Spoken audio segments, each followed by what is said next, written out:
Kanker itu sendiri mungkin bahasa awamnya kita sebutnya tumor ganas. Jadi tumor ganas itu adalah suatu benjolan yang pertumbuhannya tidak terkendali, di mana dia akan terus membelah diri, dia bertambah banyak, dan dia biasanya mengambil nutrisi dari tubuh kita untuk bertumbuh kembangnya.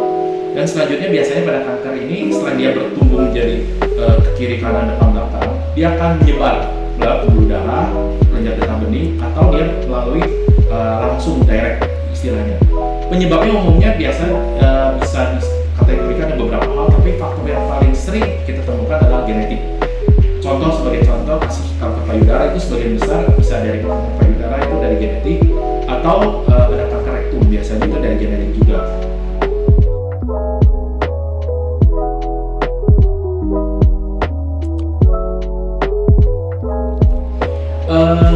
Kanker sendiri pada dasarnya saya sebagai onkolog saya tidak akan berani menyebutkan suatu pasien sembuh.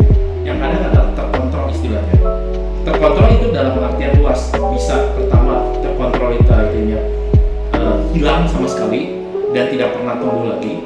Terkontrol juga bisa didefinisikan sebagai ukurannya akan tetap stagnan, tidak bertambah maupun tidak membesar, atau terkontrol dalam artian dia tidak makin berat. Itu harapan kita, sehingga diharapkan pasien itu tidak pernah lengah. Jika kita menyatakan pasien sembuh dari kanker, otomatis biasanya pasien ini sering lupa bahwa dia memerlukan kontrol rutin. Beberapa kasus kita jumpai pernah pada stadium-stadium awal pun, misalkan pada stadium 1 misal tidak terkontrol dengan baik, bisa terjadi penyebaran stadium 4 ketika misalnya 10 tahun ke depan atau 15 tahun ke depan untuk kasus kesejarah. Sehingga kita selalu sebagai onkolog akan menyarankan pasien untuk selalu kontrol walaupun dia telah selesai melakukan periode terapi. Secara garis besar untuk terapi kanker sendiri kita membagi menjadi 3. Mungkin dengan bertambahnya ini mungkin perkembangan ilmu menjadi 4 mungkin ya. Pertama, biasa kita sebut dengan operasi. Di operasi itu kalau di dalam bahasa awam kita mengambil pisau, kita angkat barang itu secara general. Ada juga namanya kemoterapi, di mana kemoterapi itu dalam bahasa awamnya kita memberikan cairan infusan atau obat yang diminum untuk meracuni kankernya sendiri. Dan yang di bidang saya adalah radioterapi. Kita menggunakan sinar radiasi untuk membunuh si sel-sel kanker ini. Dan dengan bertambahnya kemajuan zaman, sekarang kita ada mengenal dengan targeted terapi dan imunoterapi. Targeted terapi itu apa? Itu suatu obat seperti kemoterapi, tapi sekarang dia hanya memfokus pada kankernya saja, sehingga efek sampingnya jauh lebih rendah dibanding kemoterapi. Atau imunoterapi. Apa itu imunoterapi? Kita membangkitkan sistem kekebalan tubuh kita untuk melawan kankernya sendiri. Bagaimana dengan terapinya sendiri? Kita akan menyarankan sebagai ahli onkolog, semakin pasien datang dengan stadium awal, peluang dia untuk sembuh akan semakin besar. Bukan sembuh ya, kita karena mungkin terkontrol dengan baik. Karena dalam kanker itu tidak ada nama kata sembuh. Semakin pasien itu datang dengan stadium awal, kemungkinan dia untuk tetap survive 5 tahun, 10 tahun, bahkan 15 tahun akan semakin tinggi dibanding pasien yang datang dengan stadium akhir.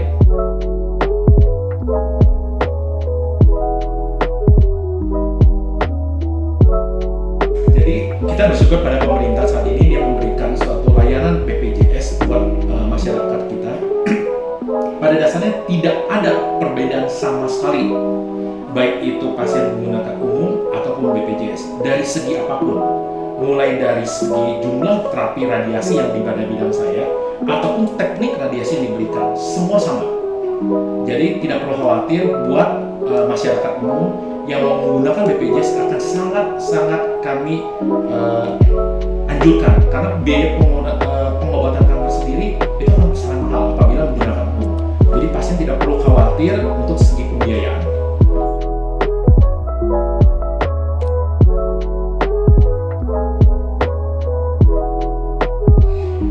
Vaksin sendiri mungkin hanya satu-satunya kanker yang bisa kita cegah sejak dini untuk dengan menggunakan vaksinasi adalah kanker serviks. Di situ kita mengenal ada beberapa jenis, mungkin kita sebut nama produknya adalah Gardasil, tidak menyedors, tapi Gardasil ini dia mempunyai kemampuan untuk mencegah infeksi human papillomavirus terhadap cervix. Tapi sekali lagi, Gardasil ini harus diberikan sejak dini. Oleh karena itu, sesuai dengan himbauan dari Menteri Kesehatan, sekarang telah ada program pemberian vaksinasi Gardasil sejak dini pada anak-anak usia sekolah. Sehingga diharapkan anak-anak yang masih belum pernah melakukan hubungan seksual telah mendapat vaksinasi sehingga dia mempunyai imunitas terhadap kanker serviks.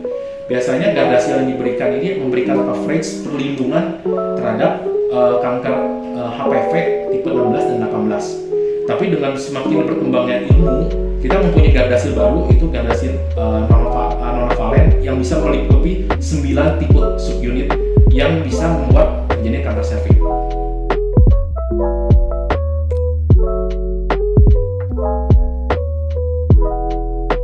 Jangan lupa untuk menonton video kami yang lainnya, karena setiap like dan jam tayangnya sangat berharga bagi kemajuan platform media Rumah Sakit Ciremai.